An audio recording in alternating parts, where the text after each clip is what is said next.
All right, so I'm just going to show the basic projects out of the April kit.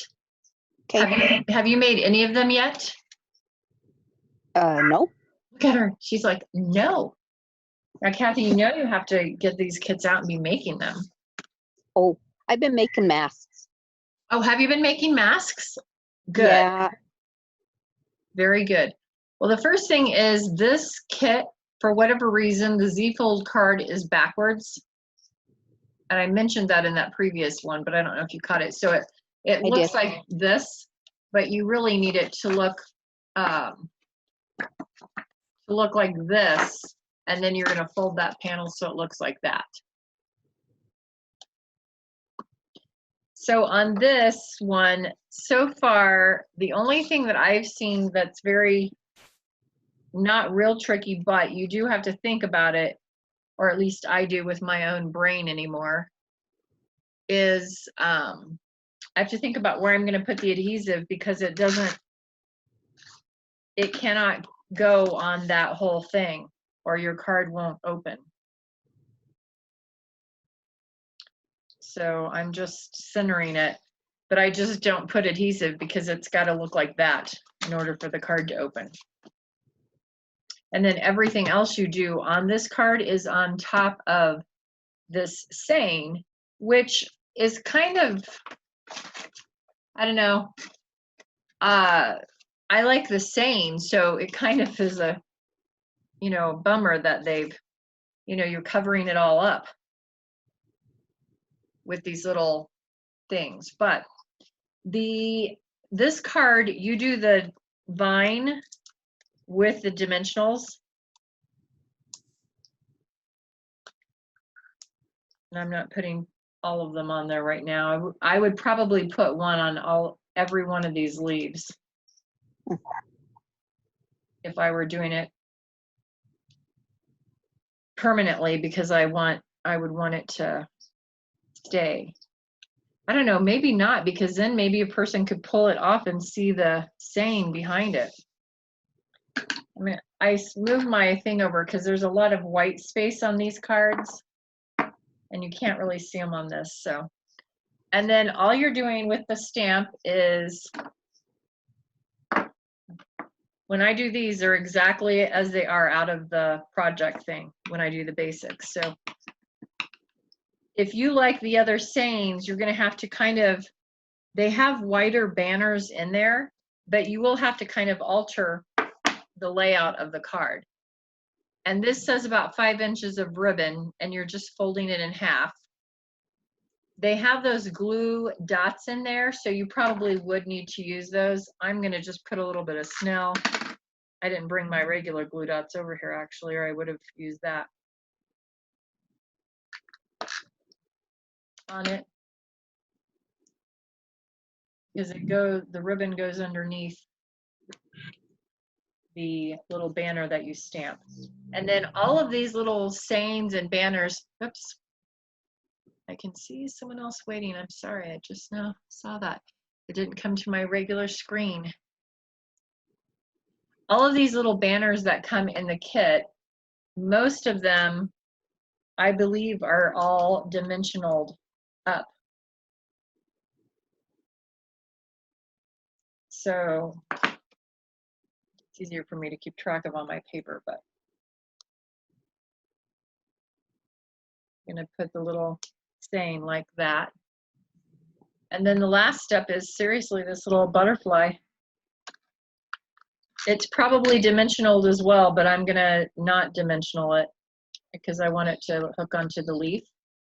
And then it's just about placing the pearls. On this card, they use the mint macaron pearls. And I like to just sprinkle the pearls wherever. I just like to do odd numbers so that your eye tracks. And I like the pearls on those ladybug bodies.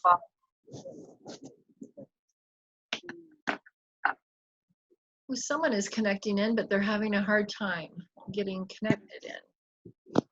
And for whatever reason, I can't see. But that is the first card. I'm trying to see if I put, is this a better view for you guys?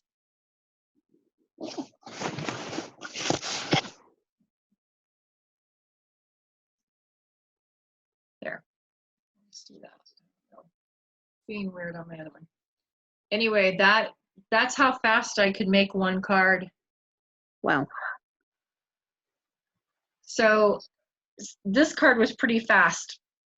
A few things I will say. I'm not loving this these pearls. I normally don't have any problems with these, so you might want to have regular glue dots on hand in case you don't get the glue up with the pearl.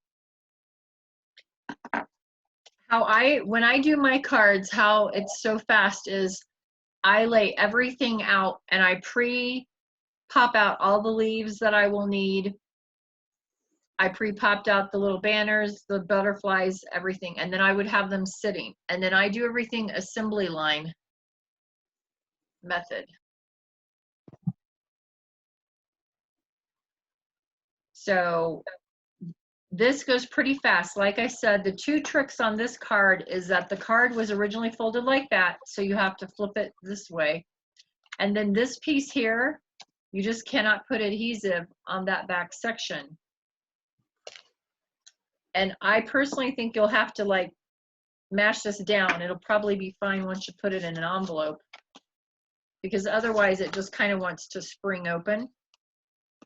And maybe you would want to stamp something else inside. That's up to you. Maybe have another little butterfly up in this corner hidden so that it's a surprise when the person opens it up, there's another little yellow butterfly. Those would be my little extras that I would do on that particular card. But they really are designed to be that fast. So if you have all your kit supplies and you take time while you're watching TV or whatever and pop out any die cuts that you have and figure out which saying you want and pop that out. If you're making them exact to the project in the picture, they're always generally pretty fast. So that was already card one, and I did it in less than 5 minutes from start to finish, other than I did have my stuff pre-punched. Now this next card, the other one, is in the kit. Again, I have everything pre-punched that I'm going to use for it laying out there. And then that's the envelope for it. That was one of my pieces from my other project. So this, again, is this matchbook style card. And it's going to go up and down vertically.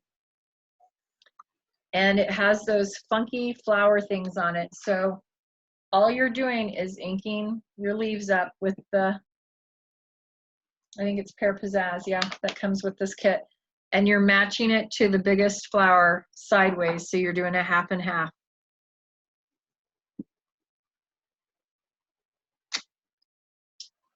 And you're pulling that up. It's pretty dark, this Pear Pizzazz ink.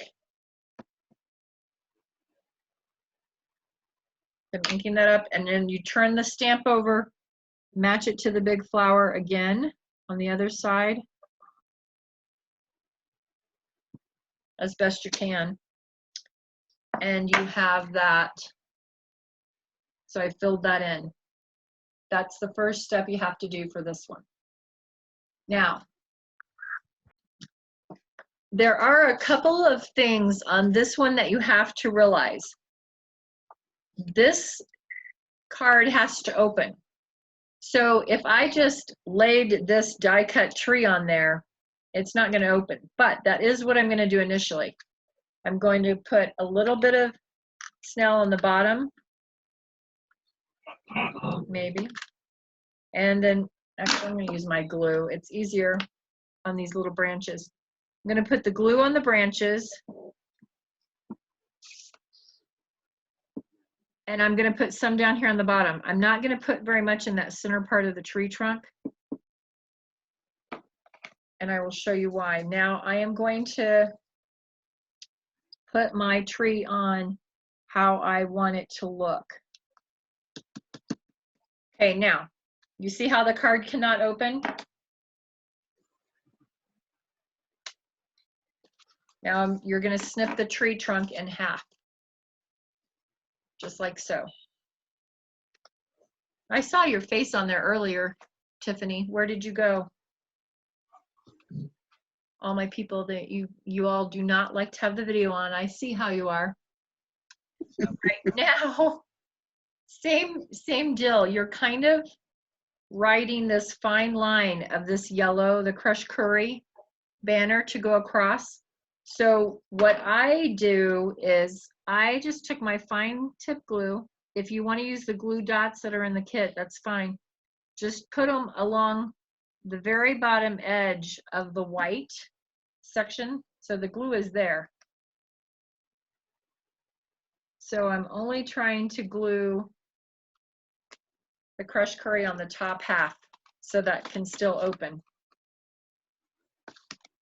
The only thing I don't like about this card is once it's open, it's kind of ugly on that green section once someone, you know, takes it all apart and opens it. But, you know, whatever. Okay, so next thing is to stamp the light, the very light banner. And it's with the saying that I like the best out of here.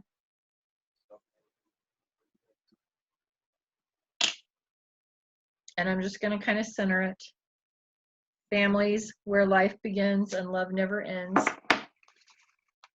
And I think for this next part, for me, I'm going to lay my card out so I don't have to worry with that bottom tab right now. And then I'm going to center it, and I am going to use the dimensionals. Normally, I would probably do one on either of those banner tips, but because this card is designed and we need to be able to let it open, and I don't want it to just go flying off when someone opens it, I'm going to do four of those dimensionals all along that top area. I'll just pull those off.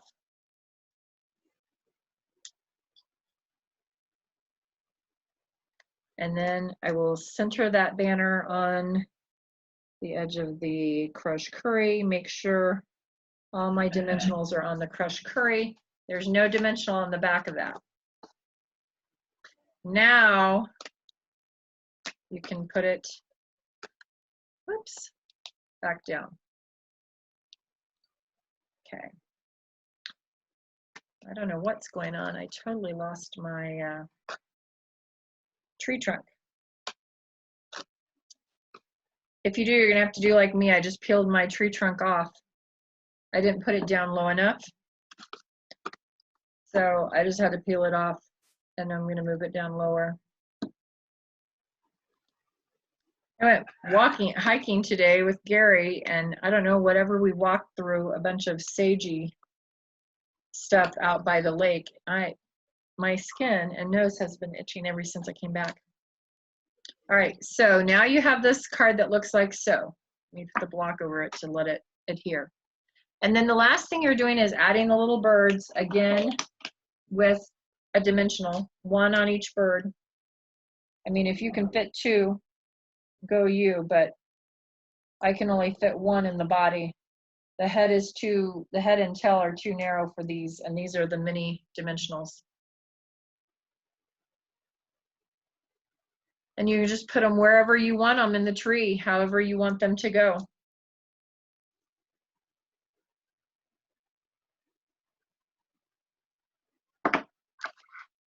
And that is literally that card. It's all done. It'll open up.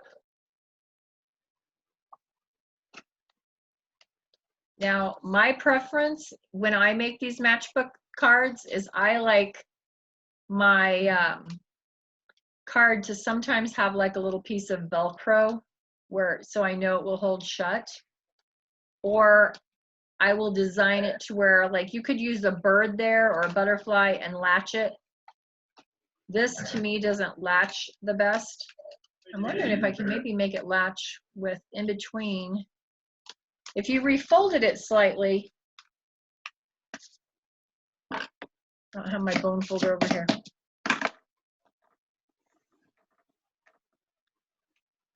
If you refolded it slightly before you began, you could actually have the banner be the latching mechanism in the card.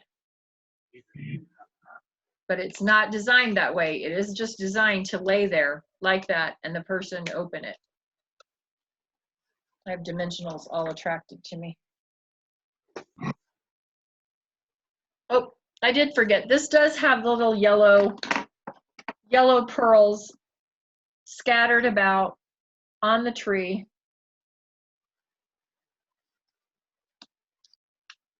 So you could add some little pearls in there.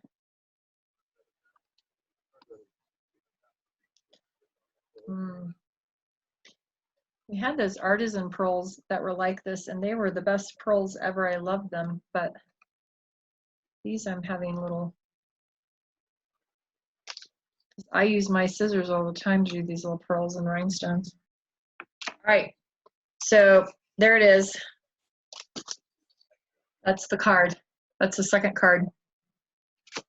So that one took me about 7 minutes maybe. Probably because I fiddled around and I was showing you different ways you could latch it. But those are the two cards. 2 cards in 15 minutes at maximum. So that's pretty good. Do you have any thoughts? Or questions? Anything that you... it? Huh? That's it. You're done now? Yeah, that is those 2 cards. That's what I'm saying. Now, if people had their kits with them and they were going to make them along with me, I would slow down so that it would be just like I were doing a class. Oh, so it would be like about 4 hours then. No, it wouldn't. Yeah, it would You are not that slow. You are not. Maybe I just like hanging around with you when I'm at your house then. Probably. Well, Yeah. I think when people are here at my classes in person, we tend to talk and chat. So that sometimes slows it down. But if you're doing a virtual class, you could get your kit out. It might be faster. You might complete your paper pumpkin kits faster virtually than in person, Kathy. Could be. Could be. So anyway, those are super simple. The 2 things, like I said in my earlier video, in case you didn't catch that, is if you want to subscribe to Paper Pumpkin, you should do so now. The May kits are completely sold out. So you can't get a May one. I'm going to flip this back over to me, maybe. Hi. You can't get a May one, but because they are sold out, but you can go ahead and subscribe and get the June one. The June kit, I am sure, will sell out as well because it is one that our CEO designed. And I know the co-founder, when we had one last year that Shelly did, it sold out. And so I expect that, I don't think they expected this May and with the new in colors to sell out, and it sold out in 13 days. Wow. So the June one, I suspect, will sell out as well. I don't know what it will be like, except for I do know Sarah usually she likes bold things, crisp, simple, whereas the co-founder likes things that are very vintage, very floral, heirloomy. So I suspect that the new one might be more, bold, fast, easy, that sort of thing. But of course, we never know. We never have any idea. Sometimes they will give us little tips or hints, like it will have these colors in it or whatever, but we never know 100% until I get my kit in the mail. I don't know what it will actually look like. So anyway. Am I the only one on here? No. You're just the only one talking. Oh, okay. Sorry. No, you're fine. You're fine. So anyway, I won't make us stay on way long anyway, but I just I like to show people how to do the kit. So I invite all my subscribers, and then that way if they can't get on, this time I'm trying to record them. So I'm hoping that between Gary and I am able to, I did the conversion on the video on the first one. I'm just hoping that we can figure out how to transfer it into my YouTube channel so that people can just find it there. That's what I'm trying to get it to where all my videos go over to my YouTube channel. Do you have Can you show that second card that you did first? Yes. Just like open it up and stuff. Yeah, so I can see it. Yes. This is the Z Fold card. So when you get this piece, you just can't glue it down. You only glue this half. They're just showing you, Shannon, not the card. Oh, it's just showing me. Dang it. Hang on. It's because I was thinking I was done, so I switched my spotlight video off of my hands one, so that's why you couldn't see it. So this one opens like this. Oh, okay.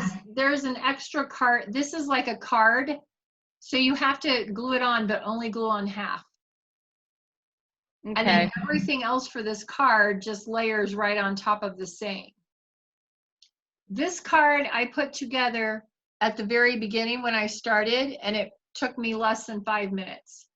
So one of the things I was telling Kathy was when I do them, so when you get your kits and you're ready to do them, take time ahead and pop out everything that needs, you know, like this is how the trees come, right? They all come in a sheet. Figure out what you need to pop them out. So when you have everything pre-popped out, like I pre-popped the vine, I pre-popped the butterfly, I pre-popped the banner, I pre-cut my ribbon. Because I can do those things that are mindless, even though my brain does not work quite as well now. I can do like if I'm sitting watching a show. And then I have everything prepped. So when I sit down to do it, I do it assembly line. So I would glue on all of these cards to the 4 cards that I'm making with those. And then I would glue on all the vines to the 4 cards. Well, these are dimensionals. Then I would do all the ribbon. Then I would do all of the banners. And it goes pretty fast because this took me less than 5 minutes. And that was with me knowing that I was trying to talk about what I'm doing and the hints or tips when I'm doing it because I'm filming it for you guys. If I was doing it, okay, so it'd take even less time. Yeah, if you're sitting at your house doing it by yourself, it will take less time. All of these kits, in fact, that I've ever seen come, are all designed for someone who is newer at paper crafting. So they're supposed to be very easy. The other thing that they have started doing, so when you get your kit, it has this piece, and when you open it, it has those instructions. They're very simplified. In fact, that's why I do the videos, because sometimes the instructions are oversimplified, and if someone is not real familiar, they're looking at that thinking, yeah, I'm just going to glue that whole piece onto that whole card, and then you've messed up the card. But the other thing they do for people who have been paper crafting for a while, on the back, it'll show those are the 2 kit projects, and then they'll show you 2 or 3 different ideas that you could do with your kit. Sometimes you're using the same materials in a different way. Sometimes you have to have added materials. And that's the other thing I try to do is, I try to come up with, like when I showed, I think you guys were both on for the other one. When I showed the pocket card, I tried to keep that with almost everything, pre-kit supplies. And then I usually do one, which was the little album, this one used lots of other supplies because it was an album. So you can be creative with it. If I have a kit that I don't love the projects, I just look at ways that I can make it into something that I really do like. But they really pretty much are fairly easy because All of the things come die cut, so you're not having to necessarily get out a big shot and dies. All of that already comes pre-done. So these come pre-done, you just pop it out. That little yellow, it's dotted strip, those already come in the kit. You just pop it out. You don't even have to cut any of that stuff. So that's two of the reasons I really like them and still get them is they're very easy to put together and make several kits or cards or whatever. Sometimes the project is something other than cards, but probably 75% of the kits are card based, maybe even higher. But then the next thing after you get your cards made, Kathy, is you have to send them out to people. Okay. Or a lot of times, so at Halloween we had, I'm gonna lay those there. At Halloween we had little treat boxes one year. One year we had bags. A lot of times at Halloween and Christmas, there'll be something that's more of like a 3D or a packaging or a treat thing. Almost every time I use those for my coworker things. Because I always make sure I get 2 boxes, 2 kits for sure, 2 paper pumpkins. So on those, I just know I have enough and I can put those together and they're super fast. So anyway, any other questions? I will show the cards one more time. I like that one. Yeah, I like this one better. I don't mind this card, but I am not a fan of the closure on it. And it might be easier for you to place the tree on the top tree part, cut it off, and then glue it down here, because I thought I was being all fancy and just gonna glue it and cut it, and you see where that got me. Nowhere fast. Took me longer. So just saying, some of it's always a learning process, but anyway, I like the cards. They're fun. Our kits just keep getting better and better. I've been doing the paper pumpkins since they came out 7 years ago, and I wasn't a fan when they first came out, and I quit doing them after about 3 months. And then I started them back up about middle of year 2, because they started getting good, and they have progressively actually just keep getting better and better. So they have better ideas. They've figured out ways to make it easier for people. You now always get a little ink spot in there, so I like that. That's really nice, especially for customers who this is their main stamping experience. You always get a little ink spot, so you're going to end up with an ink spot and a sheet of stamps. And the first time you join, you'll get a block. Your first month, you'll get a block. So everything that comes will fit on that one block. So you have everything that you can use. You can also buy our empty stamp cases and keep these in them to make them easier. So get your paper pumpkins out, make them, send the cards, and then get rid of your box and just keep these 2 little items with your crafting supplies. So, all right, ladies, I'm gonna let you go. Thank you, Shannon. You're welcome.